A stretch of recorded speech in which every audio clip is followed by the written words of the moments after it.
today I'm just going to turn a finial. This is probably one of the smallest things we ever do around the shop. Here's one of them here. I'll pass it around.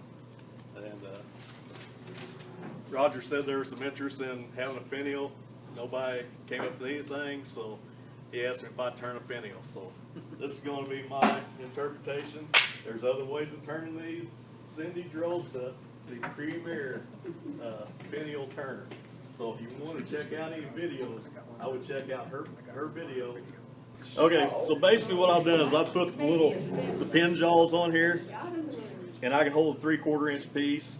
I put the tailstock up so I can rough it out. Once I get it roughed out to a circle, then I'm going to back the tailstock off and just hold it with the pin jaws. So.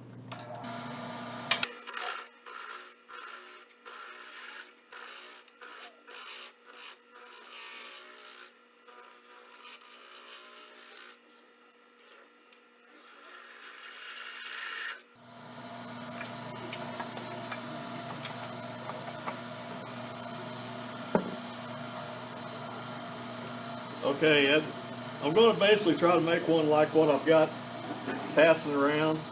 It's got a little head on the end of it, a little decoration, then we'll have a little bit of a taper, and then we'll have like an onion on the, they call that an onion where it bails out.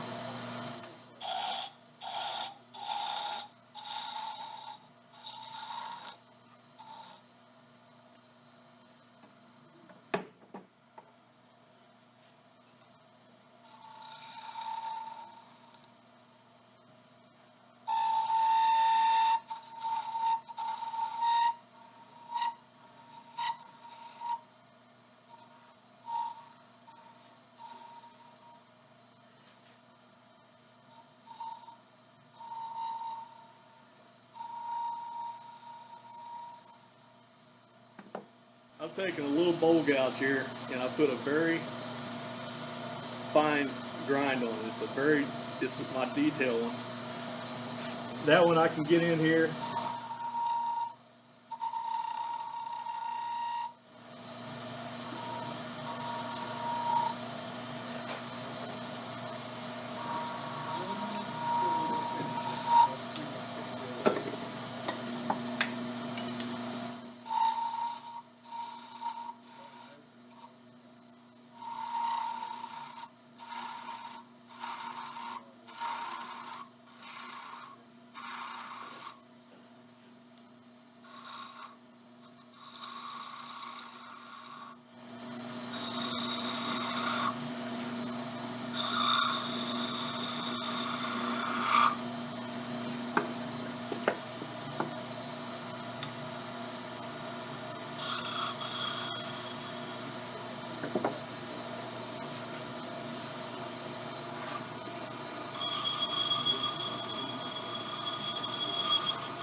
Okay, if you guys want to use anything that you're wanting to get a finish on it and basically done, this Mylan's right here is a friction polish.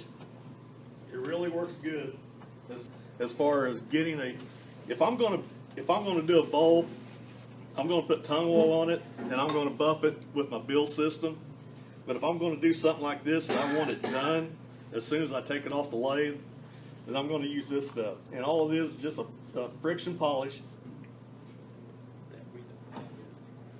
And basically what I'm going to do is coat this stuff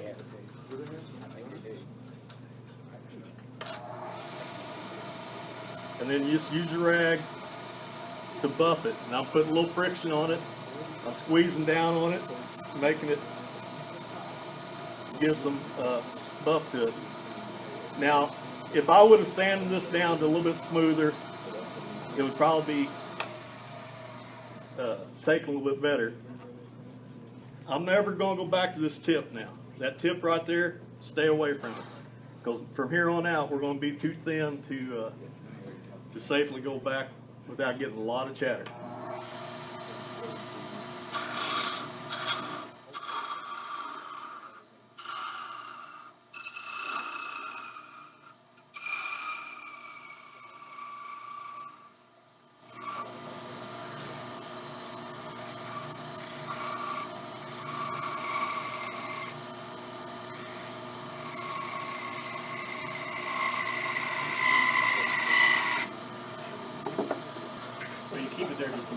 just in case. But I'll use my little gouges.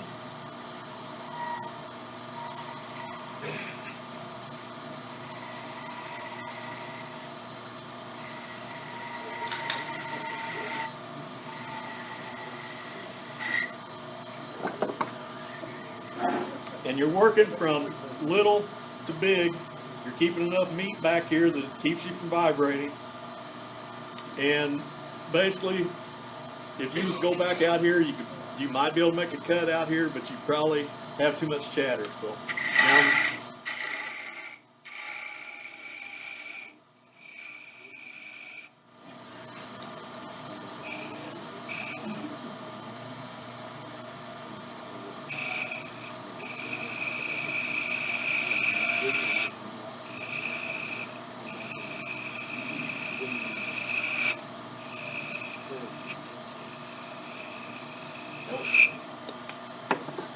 if it's something like this, since you're on such a small diameter, I like the faster the better because it makes your cuts much smoother. And go ahead and sand as you go along. As you increment down through there, go ahead and finish it.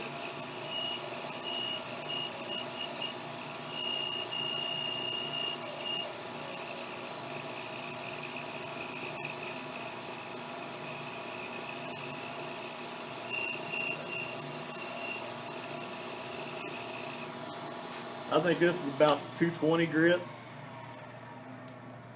I think that's what this one was.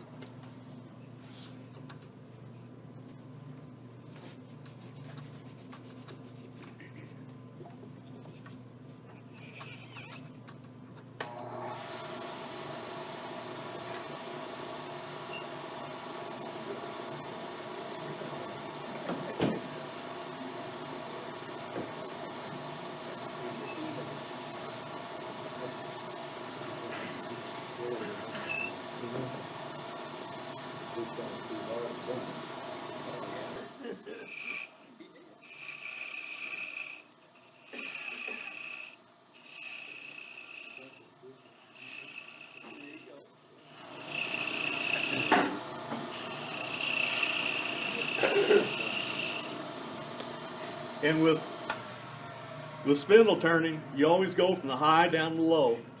And at this point here, I'm working on my finish cut, really. If you can see how smooth this cut is right now, it's like it won't even need to be sand. But as you're incrementing down, that's when you want to take time to do that finish cut, even if you're still 1/8 of an inch away from being where you need to, just to practice. So when you do get down to your final cut, you've got it, you got some practice in. So instead of just hogging it all the time. So.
I think sandpaper is one of the best cutting tools I've got.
like Bill says, you make 500 cuts with that, it'll work. Yeah.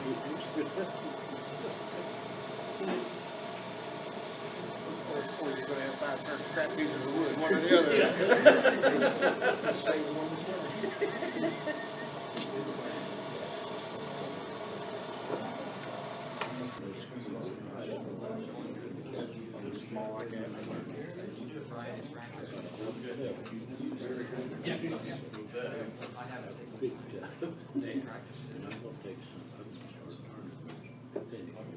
Yeah, sure. Dennis, Yes, sir. do you make your finials primarily out of three-quarter stock like that? I've made my finials out of, cause I wanted a one-piece finial, I've made them out of 1.25 inch and just cut the finial down. So do you customarily have the tenon at the end of it? Like the one you just passed around, look like approximately maybe 3/8 or 1/4 inch. 1/16, quarter inch? Yeah. Is that what you customarily make your tenon to be? That's a good standard I use because that way I try to keep everything uniform. I was just wondering, yeah, I've kind of made bigger ones and used a 1/2 inch too, but I'm just curious. Well, like, Your advantage. if I'm gonna glue this onto something, and that's primarily what I'll do, is be glue this onto a lid, then a 1/4 inch just works. It works for everything I need. I've got me a little wrench right here. It's 1/4 inch, 5/16. I've ground it down to where my cutting tool is thicker than what this is. So when I come in here with this, I can go in the same groove, and that way I can bring it right down to 1/4 inch. Now, one thing I would suggest is on the underneath side of this thing, where your base is, this part right here where it's going to fit down on your lid, undercut it a little bit, because a lot of times your lids are curved. So undercut this, and then that way it'll fit down on whatever shape you're on.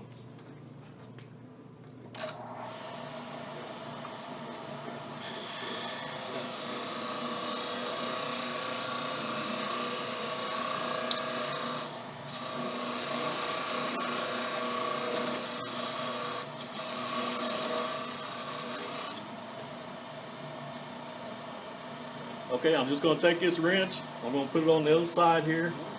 I'm going to bring this in until the wrench slips over top of it, just like that right there. One of those Woodturners that makes that wrench function set there, and sharpen one side of it, where it will cut the wood, and bring the wood down to the quarter inch. You ever tried that? That's what Bob said. He's got one made or something that's got a cutter on it. 10 millimeter, yeah, I used for a while. Because I messed up a couple big dishes and one of those wheels, real thin. Already ground down to real thin.